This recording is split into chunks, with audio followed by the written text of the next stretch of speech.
Hello, everyone, and welcome to the Geary, Stein and Stevens Show, an amazing video podcast with sports stars, entertainment celebrities, and other great guests, combining one host who has no legs, one host who lives in Duluth, Minnesota, and another host who seems to never be on the show. But now, on to the show with Troy, Dave, and maybe even Will.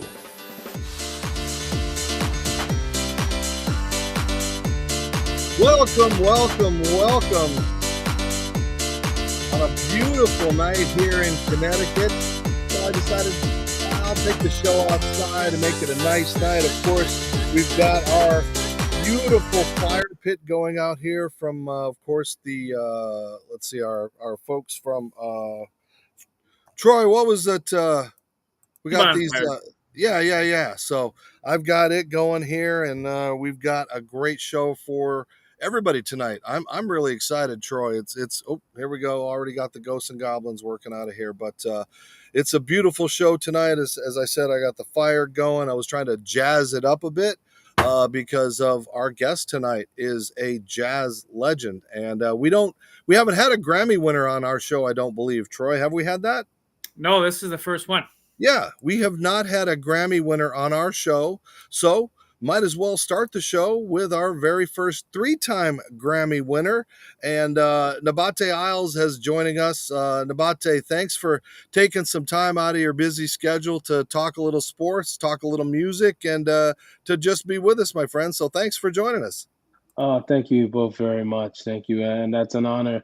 Sam, I don't know if I'm a legend. Like that, legends are like, that's John Coltrane, that's Louis Armstrong, that's Charlie Parker, that's McCoy Tyner, that's Herbie Hancock, those cats, and on and on and on. Sonny Rollins, like those are legends. But thank you, Ron Carter, those are the Miles Davis, of course, Dizzy Gillespie. So I hope to even be, hope to reach that level. I pray. Well, our audience wants to know, what you sound like for our sports fans, other people who are aficionados of jazz and your genre. And again, I don't want to call it jazz because you pick, and we'll talk about the different elements that you've put into your albums and the people you work with. But let's hear a bit of what you do.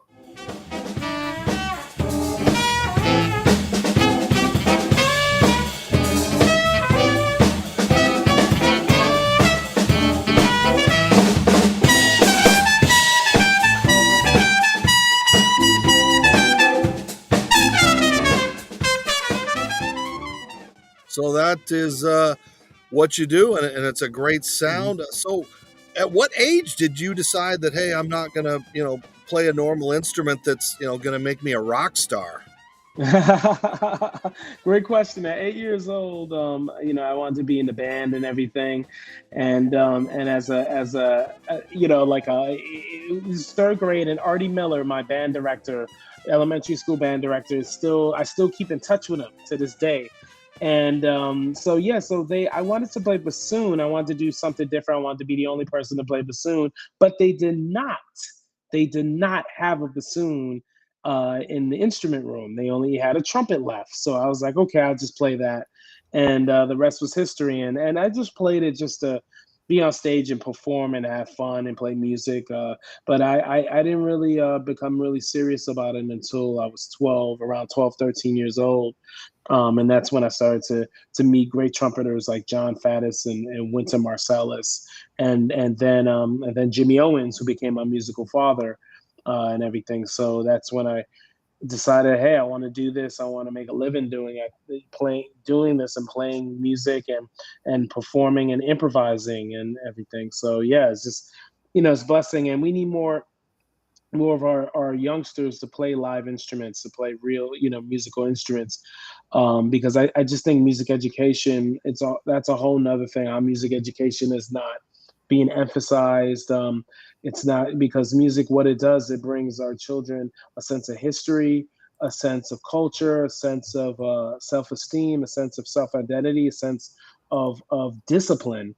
And that's the problem. I think music, the music that's out there now, people are not paying their dues and learning how to play the instrument and learning the fundamentals, learning the basics, learning the history, learning the technical side of things. So I can go on a whole spiel about it, but something that as an educator I teach as well. And as an educator, that's what I try to do, to try to expose my kids to as much as possible, with not just performance but also business, music business, like to learn about that, because and streaming, everyone listens to streaming music, so they got to know about that. So sorry to go off on the tangent, but That's I okay. really, No, yeah. it's So a I really, fascinating world, and it's not no. our world. That's why I love to open it up. We're seen now on Roku and your home TVs, which is a much more diverse audience, and so that's why it's great to have you here. And normally I've Thank got you. my Emmys in the background, but we've got to talk about Grammys. I mean, that's a whole different ball game. So, what is it like? And I know it takes a team to win that; it's not an individual thing, but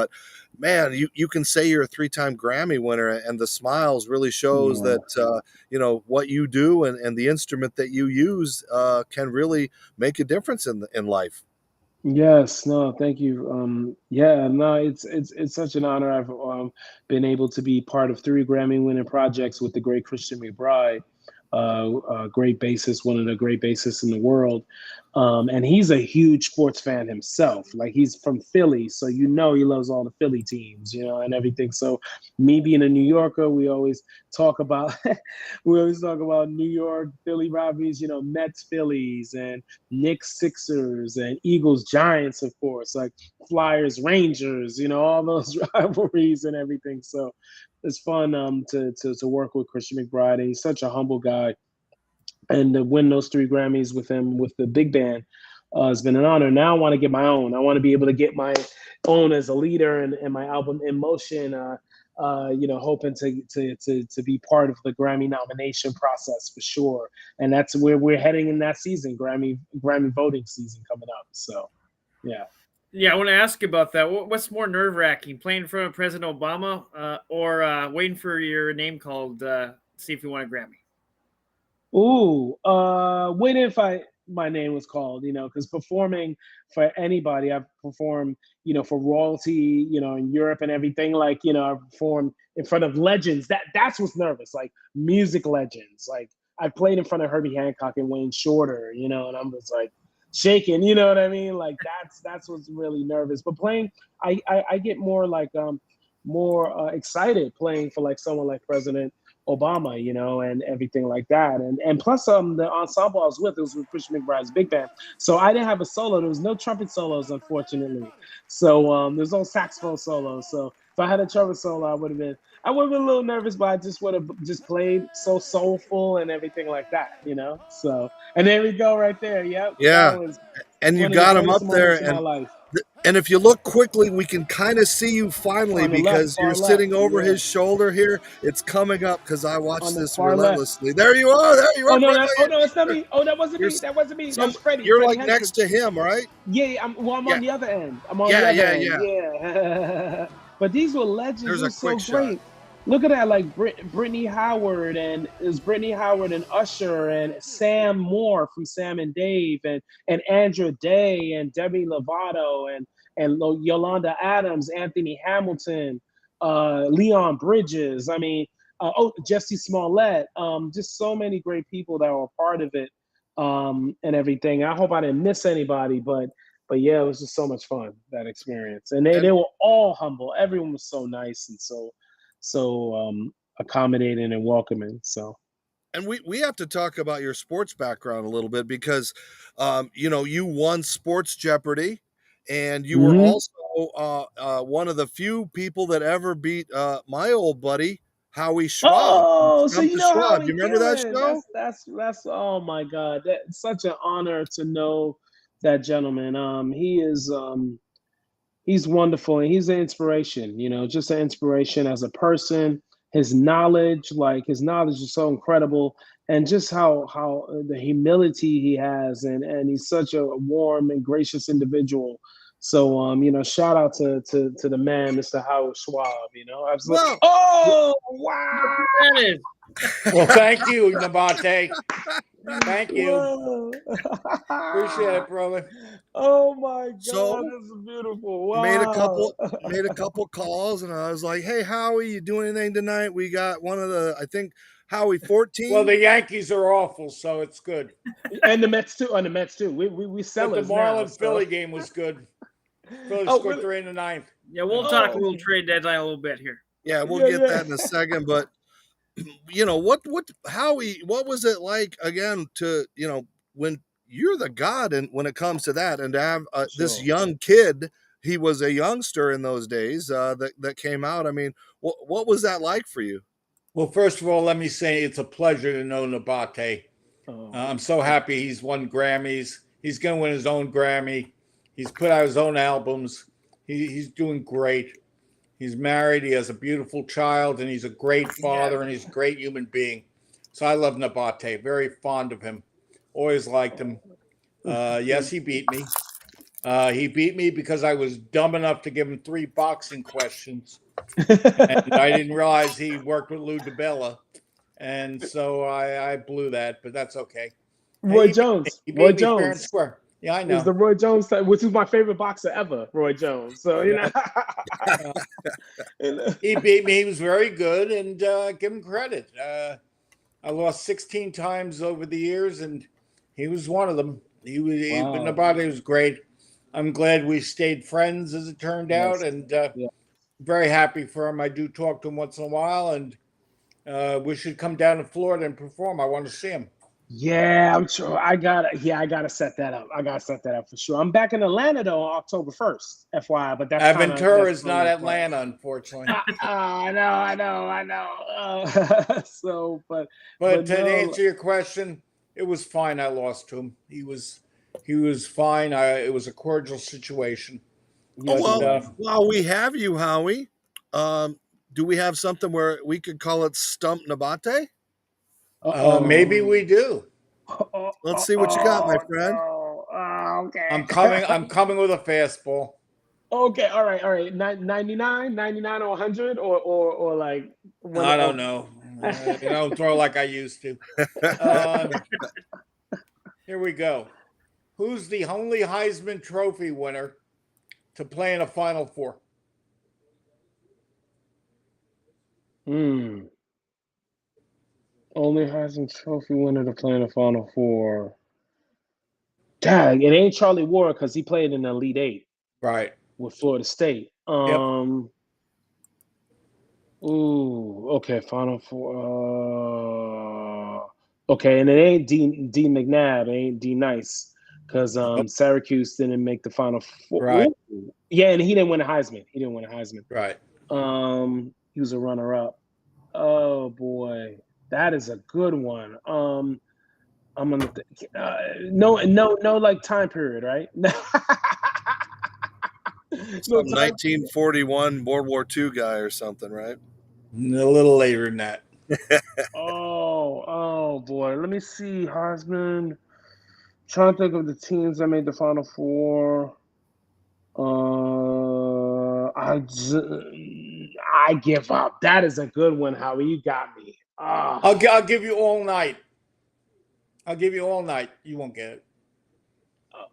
Wait. The answer is Terry Baker of Oregon State.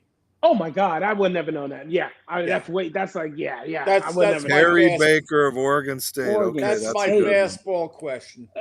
One time in Atlanta, I was down there, and when we were doing Stump the Schwab, and a guy came up to me in a restaurant, and said, "You'll never get this in a million years." And he asked me that, and I nailed it right away. And the guy looked at me like, "You see, leave you." That's why Howie's the man. You know. Oh, you got me with that one. Wow. Yeah, that was that wasn't fair. I know. And Oregon State, like I was thinking, but that was the only time they made the Final Four, right? Yep. That's right. Because they didn't make it with GP. You know, GP is their best player ever. You know what I mean? So absolutely. Yeah, Gary. We're supposed to be talking about music here, and we suddenly broke into a sports talk show, but no. We're going to take a quick commercial break. We're going to come back, talk a little more with Howie, and again, get more back into this jazz stuff. You're watching Geary, Stein and Stevens. Nabate's the guest. I just popped in. You crashed, yeah. Oh. You crashed the Yeah, party. Oh, anything for Dave Stevens. Inspire. Don't go away. Hi, everybody. Dave Stevens for the Geary, Stein and Stevens show at the Miami Marlins ballpark. And you know what? We get great stars, celebrities, and entertainers on our show, but there's all kinds of great programming and content on Your Home TV. Your Home TV is a free on-demand streaming service reaching global audiences. They feature family-friendly programs with a vast selection of topics and interests. Their platform ideally matches content producers, leading viewers, smart device precision, and immersive HD experiences, plus ease of transaction solutions for everyone. Plus, they've got great shows and content like A Moment of Zen, Financial Freedom, the Retirement Halftime Show, and Make It Happen. And they have all kinds of travel shows, food shows, great programming, and great content. So, for more information, go to yourhometv.com. Check out the Geary, Stein and Stevens show and all of the other great shows. Yourhometv.com. Tell them Dave sent you.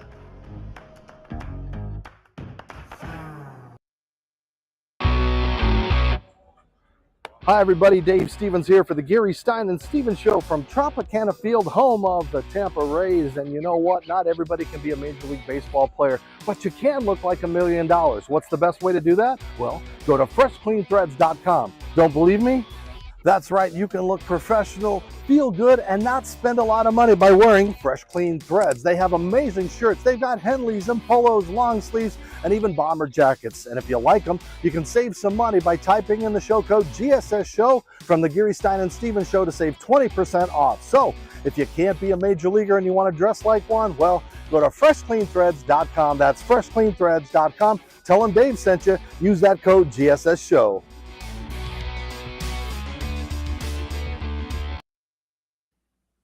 All right, welcome back, and we are here for part 2 of the fun, and Howie Schwab has joined us, and Howie. Hey, Dave, you do great promo, Dave. I love that. Yes. Well, Great promos. Yes. it doesn't Tell pay me the next bills, time you come down to Miami Park. Well, if they started playing and play better, we might be able to Lone do some Depot, playoff yeah. coverage. Yeah. But Howie, I wanted to give because I know you've been talking to Dickie V while we have a chance, and you know you worked with him so long, and he's been going through so many struggles. I know he's going through chemo right now. If you could just kind of give our fans an update of what he's been going through and how he is. Well, actually, he has a 6-week period of radiation. Unfortunately, the cancer came back in his throat. They're trying to cut it down, and hopefully he'll be better. Unfortunately, he's not talking at all. He's on denied voice communications whatsoever. He texts, he tweets, he tries to get out to the fans. He even did an All-America team for next season already. I had nothing to do with it, by the way. He wants to be back on the court so badly. It's his life, and it was really a blow when he found out he had cancer again in his throat. And he went to Boston to see the best doctor there is for that. And now he's in Florida getting the radiation treatments 5 days a week, twice on Friday. Very tough. So everyone, please pray for him. Yes. He's a great man. And what about your health, Howie? I know you've had some challenges recently. We've been talking, and I just want to make sure you're doing good. I'm doing better, thank you. Back on June 12th, when the Celtics were playing the Heat in Game 7, of course I know that. I was getting ready to watch the game. My wife came in and said I looked white as a ghost. She wanted to call an ambulance. I told those guys, listen, I'm okay. I'll stay home and watch the game. No, you watch at the hospital. It saved my life. They did a test. They found I had a blood clot and fluid in both my heart and lungs. Needed an immediate procedure. What I didn't know after, my wife told me about 3 weeks later, while I was in the procedure, the doctors came and told her it was 50-50 whether I'd make it. Then they said 40-60. Then they brought her in a room with a social worker and said, be prepared, he may not live. And my wife said, he'll make it. And one of the reasons I'm still alive is because I want to live with my wife forever, or as long as God lets me. And I did a month of rehab in the hospital. I'm doing better. I'm talking a lot better. I mean, for a while there, I could talk maybe 10 minutes and I'd have to hang up because of my breath. I would lose my breath and be tired. Right now, I'm a lot better and happy to be here with Nabate and you guys, and a lot of fun. Well, we're Just glad glad to have you glad here. that you're Yes. still with us, and it's tragic. And before we let you go and get back to our Grammy winner, and I know Yes, you've please. got a couple of Emmys in your bag, but what's going on with the trading deadline? And it has got it's I can't believe what we have seen, especially the Mets fire sale. I mean, what are your thoughts on what we've seen? Well, the Mets realized that they weren't going to win this year, so they decided to get some minor league help, some prospects. They've gotten rid of 7 players now, including Escobar, which was before the trade deadline. But I mean, when you look at it, Verlander and Scherzer, I mean, nice try, Steve Cohen, but it didn't work out. Send them to teams that could win the World Series. That's the way it goes. Now you rebuild. I think the Mets' goal now is to be a winner in 2025. It's going to take a while with the youngsters. And this year, just what can you say? Disappointing. Yeah. The Verlander Alvarez. trade was Alvarez. clearly the biggest trade on trade deadline day.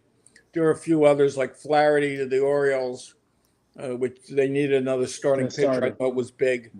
There were a few scattered minor trades, but not that many.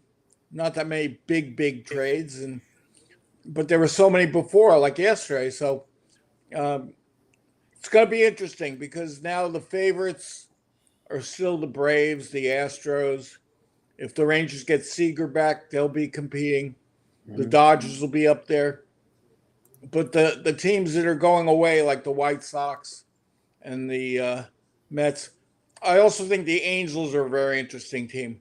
The Angels made a bunch of moves to say, Ohtani, we're trying to win. We're trying to make the playoffs. So Ohtani's going to be a free agent. They decided not to get rid of him. And I thought that was very interesting. Wow,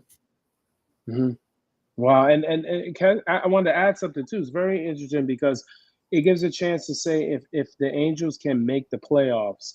Now, Otani is just out of this world. You know, he's one of the greatest baseball players to ever live. You know, for sure.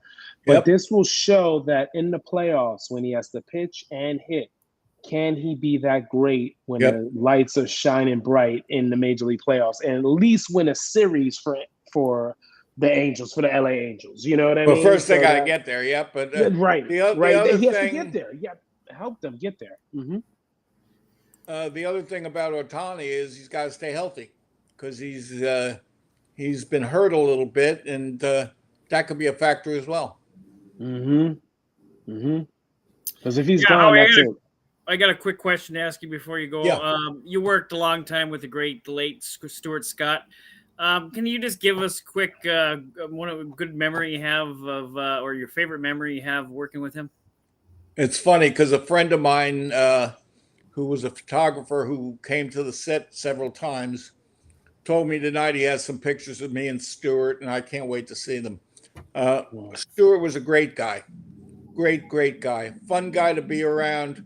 We had a great time. I got to see his daughters grow up before my eyes when he brought them to the set. And we just had a lot of fun doing the show. I mean, I remember one time they kiddingly had someone sit in for me and do like backflips. And Stuart said, "Oh, that's nothing." And he did one. And it was like, whoa. Well, he was a great athlete. He was a great football and basketball player and just a great person. And when he had cancer, it was awful. And God bless him. He was a wonderful human being. I loved him. Yes, indeed. Well, the legendary Howie Schwab joining us. Thank you for taking some time. I miss you so much in person. And I looked, and usually I can find anything on the internet. I could not find your buddy's victory over you, and I looked high and low, and I went through. Well, I so told many him to ordeals. burn it, so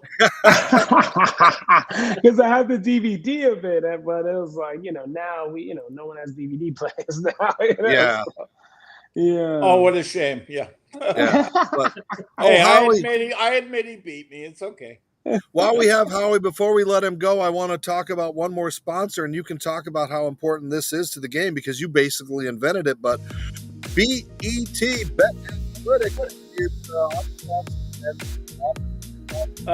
if you go to their site, you type in the show code GSS Show, they give you all of the weird things. Troy's explained this a little to me. You can bet that LeBron's going to score 26 on a Tuesday against the Heat.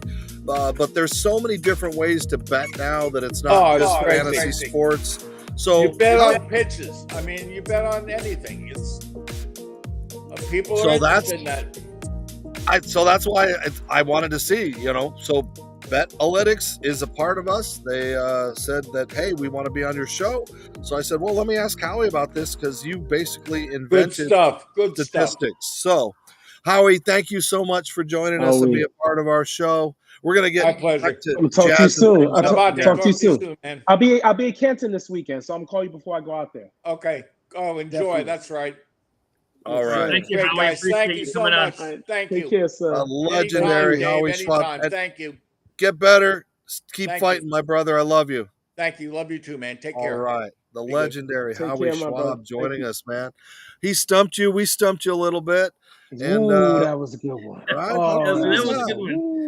Ooh, At least it wasn't an ex-girlfriend or something like that, or something crazy. Who, it's your baby, and here's your baby. We don't do anything like that. But as we wind down, I did want to talk more about your music and what you've done. As far as you have been along the ride with so many people, and now you have taken control of the reins, and that's what I talked about when you're working on your albums.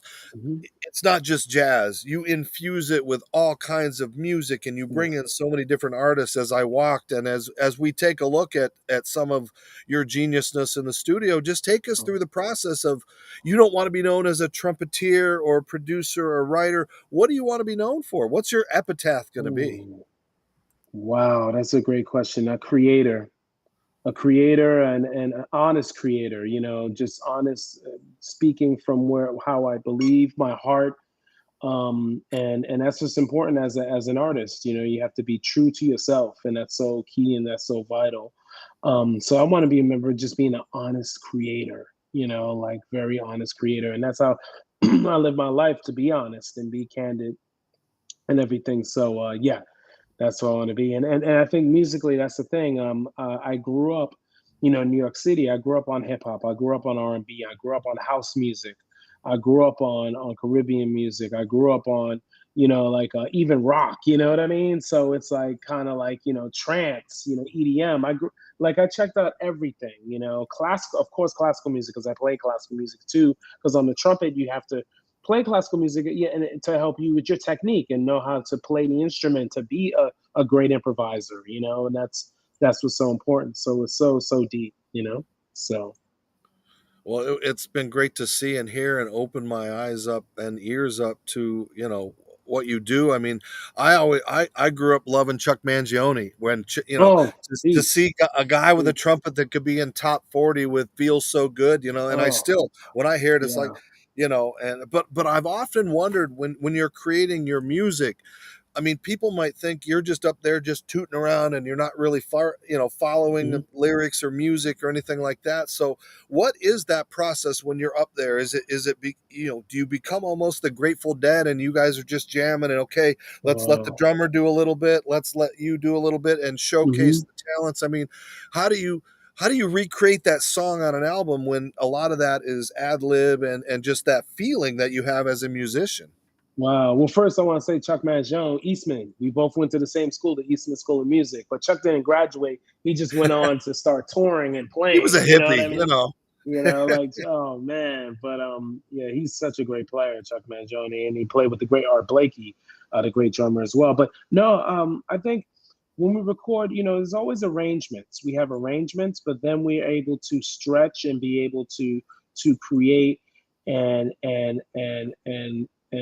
have a camaraderie, you know, on within the arrangement. That's what's so key. So you know, I would arrange everything for the album and then leave spaces open for the musicians to like do what they do, you know. And that's the thing. And we've all been in the scene, like all the musicians. I've known a lot of musicians for like 15, 20, 25 years that were on the album. And so we all have that experience of playing together, but not just that, playing with other groups where, you know, and touring where you learn that on the bandstand. The bandstand is the main educational institution. Playing on the bandstand and learning from that, you know, that's what's so important. So yeah. Like Howie said earlier, you're a boxing a history buff. Who is on your Mount Rushmore of boxers? Ooh, okay. I have number one, the greatest fighter ever is Sugar Ray Robinson. You know, Sugar Ray Robinson right there. So my top four of all time: Sugar Ray Robinson, Henry Armstrong, Muhammad Ali, Joe Louis. Those are my four ever. You know, and then the second tier will be Sam Langford, Harry Greb, Joe Gans, Roberto Duran, Sugar Ray Leonard. And I said Sam Langford. Sam Langford, I said, right? Yeah, Sam Langford. I said, and also I'm trying to think. There's another top 10 guy. Oh, Jack Johnson. That's the top 10. So I don't have, as you notice, I don't have any boxers that started boxing after 1980. You noticed, you know, everyone started like Sugar Ray Leonard's the latest. He started professionally boxing in 1976. So yeah, I'm very like a Floyd. Everyone talks about Floyd Mayweather being the GOAT. Some people say he is. Some people hate on him as well. But I can't put Floyd in the top 10 because he did not have like that all-time great opponent like Ray Leonard and Duran did and Hagler did and Hearns did, you know. So I put Floyd in the top between 11 and 20, around 15, 16, along with Hearns and Hagler, and then Ray Leonard is around 10, and then Duran's at 9, around there. So okay, yeah, I with could go that on in mind, where do you think the future of boxing is going then? I mean, with MMA and all this other stuff going on, Yeah. I mean, are we seeing kind of the slow demise of boxing, or do you think it will eventually just kind of pick back up again?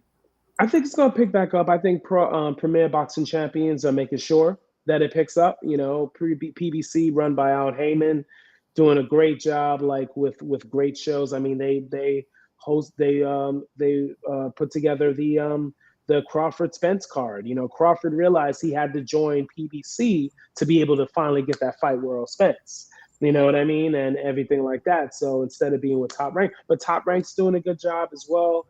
Golden Boy is still out there. You know, you have also Eddie Hearn out in England, you know, and everything with the Zone, working with the Zone and everything. So I think boxing is definitely in good hands. It's just I don't know. Hopefully Terrence Crawford can now be that superstar, you know, but he's going to have to keep being exciting. He has 11 straight knockouts, I believe. So he has to keep knocking cats out and being exciting and fighting great fighters and everything. So, but yeah, boxing I think is still good, but unfortunately MMA is just at another level because I think people don't get the nuances of boxing. You know what I mean? There's little things that go on. First of all, you just use your hands. Then, of course, if there's not much action going on, people get bored already. People do not have people's attention spans are not there at all. You know, so it's like a chess match, boxing. You know, MMA is just all like instant action, but also the lack of technique for a lot of those fighters. You know, lack of technique is bad to watch at times. You know, but I think boxing is still, you know, boxing is like kind of like caviar, you know, and everything. It's a filet mignon, you know, and it takes a lot to be able to excel at that sport. So yeah, I think boxing will still have fans that really are intellectually in tune, for sure. Nabate, you got that thing? You got that thing handy? Is there a little something you could play for us so we know you're real? Okay. Oh, come on now. I have it here right now, actually. Okay, we just want to make sure the kid's not sleeping. We don't want to wake up the house. Yeah, well, yeah, I'm actually at a space where I practice at night, you know. So awesome. So I play a little something microphone.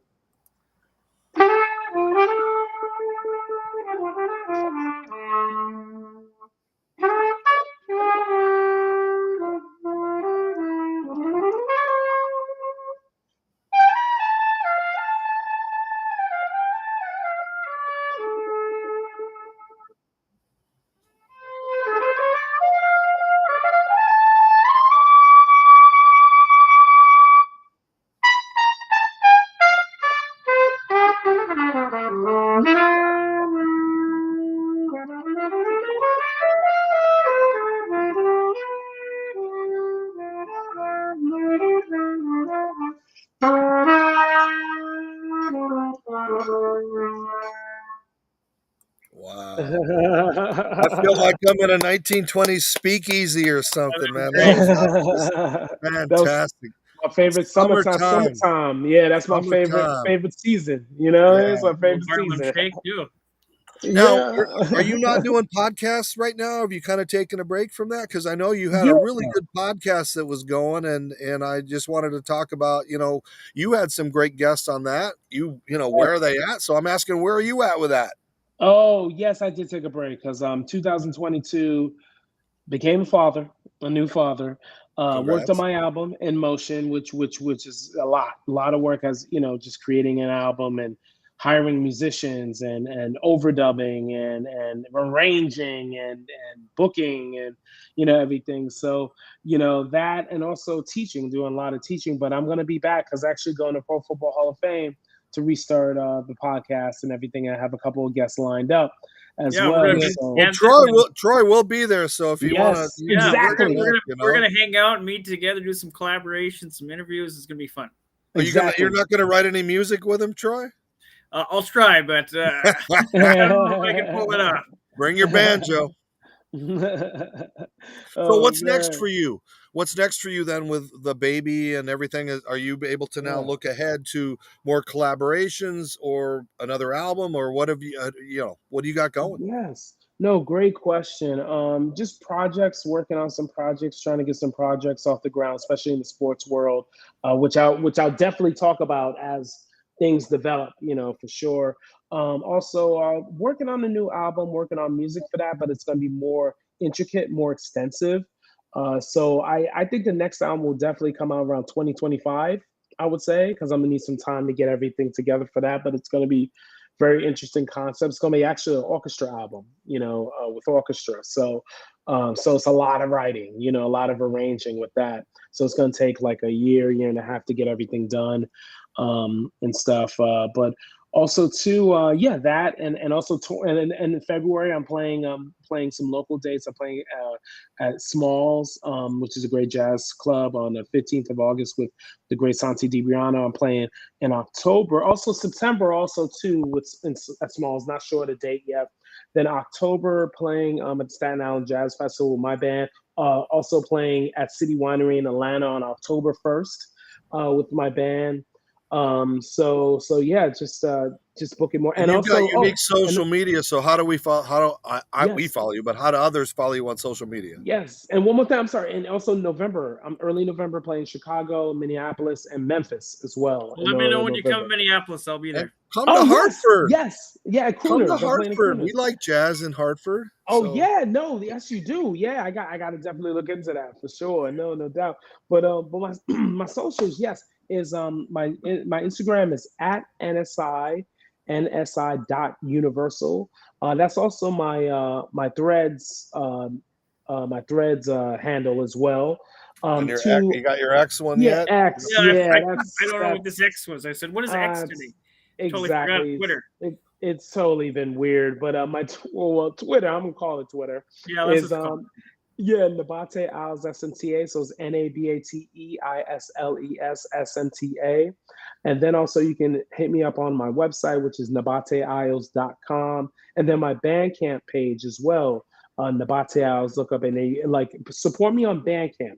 Streaming is good. If you want to hear the music on streaming, that's fine. But streaming, they rip off the musicians, as we all know, and we have a beef with them on that, taking our music, and we only get like minuscule percentages of one stream. We get nothing, But with Bandcamp, you can support the artist. The artists get around 75 to 80% of if you buy the CD or if you buy the digital album and everything like that. So please support artists like myself on Bandcamp. That's so important because we get most of the money, which is so important, especially with all the work and the money we put into our projects. This one time at Bandcamp, I bought a. Before we let you go, I want to go back to the CDs. I think that was a great thing. There was no ripping off and no streaming and no weird free. Because free music for some people, but it doesn't help your pocket. So it doesn't. And now you got to worry about AI. AI can just kind of copy your groove and just put it down a beat, and they'll be, I mean, it's really getting out of hand. That's a whole nother thing. I just don't understand. I don't even want to talk about that. I just think of my daughter growing up and just think about the world, how it's going to be when she's a teenager. You know what I mean? Like, it's just going to be really weird. But also, I want to give. There's a world here for her at that point. Yeah, right, exactly. And I want to give a birthday shout out to Chuck D. Chuck D celebrating his birthday today. The legendary, not just legendary rapper, MC, producer, but also activist. Artist, visual artist, producer. Film producer, because he did a lot of great films on hip hop. A documentary on hip hop this year. So Chuck D is his birthday today, August 1st. Shout out to him. Happy birthday. We were texting today and everything, and so. Happy birthday, Chuck D. Right. Yeah. And he's on the album. He's on the album in motion too. So yeah. Well, awesome. Well, thank you for joining us. And last question: what was your most embarrassing moment on stage ever? I've had a few. I can't think of them. I'll tell you an embarrassing moment like around musicians. This was at the Thelonious Monk Institute summer program at Aspen, where I got to get together. I was like 19 years old and get together with like a lot of great musicians out in their late teens, going into their 20s. So what happened was I had to go to the bathroom real bad, and it was bad. Like I had to like number two. You know what I mean? Sorry to be descriptive about it, but I ran in the bathroom and like I stank it up, and there was no spray in the bathroom. And this was at one of the benefactors' homes for the Jazz Aspen program for Thelonious Monk Institute. So I was like, okay, thank God it was toilet paper at least. I was like, okay, I'm just gonna walk as fast out as I can, keep it open, and then one of the other musicians like, Nabate, man, is that you just in here? And I was like, I felt like Chris Tucker on Friday when Azell yelled out, At least you didn't run off in the middle of a performance, huh? But isn't that what the tubas are for? Couldn't you have just used a tuba right next to you? Like the old joke? Hey, Joe, I found the guy that crapped in your tuba. Isn't that an old joke? Man, someone will kill somebody if that happens. This has been fun. I've thoroughly enjoyed this. Thank you for joining us. Thanks for being a good sport with Howie. It was nice to connect you. Thank you for connecting me. So great. Yeah. So great to see him and everything. So it will be great to meet you on Saturday. So yes, Troy, looking forward. Now, when people are watching this has probably already taken place, but we are now friends, and we'll bring you back, and we can talk more sports and stuff down the road now that we got all the boring music stuff out of the way. No, absolutely. We love diversifying, and to find a great guy like you who knows sports and everything. It was an honor and a pleasure to have you on. So come on when you win your own Grammy, and then hold it up and just kind of give us that speech and that whole thing. Yeah, absolutely. Yeah, I'll definitely make sure I keep the speech so I can reenact it. Well, thank you everybody for watching us. Thank you for being a guest, Troy. We'll see you soon. Enjoy your time at Canton. We'll try to do some reports for there. And again, I enjoyed being outdoors tonight and just being out here kind of doing my own little jazzy thing. I had my fire, but it was burning me, so I had to put it out. I got my cocktail, and I'm going to go listen to a little more music of Nabate now that I've been turned on to what he does. So you've got another fan. So thank you for everybody for following Geary, Stein and Stevens. You can watch us, of course, on your home TV and all of those video platforms that are out there on LinkedIn and all those places where we post them. And of course, Troy, where can they find us where you find podcasts? Apple, Spotify, Audible, Amazon, all the major podcast platforms we're on, plus, of course, your home TV. And Roku. Yeah. So on Roku. So again, I'm Dave, that's Troy, and our new friend Nabate. Continue to have a great week wherever you are. We love you. Thanks for being a part of Geary, Stein and Stevens.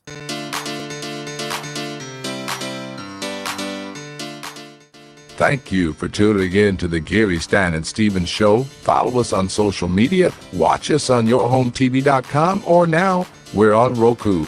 Download it and watch us. And thanks for tuning in. Until next time, America.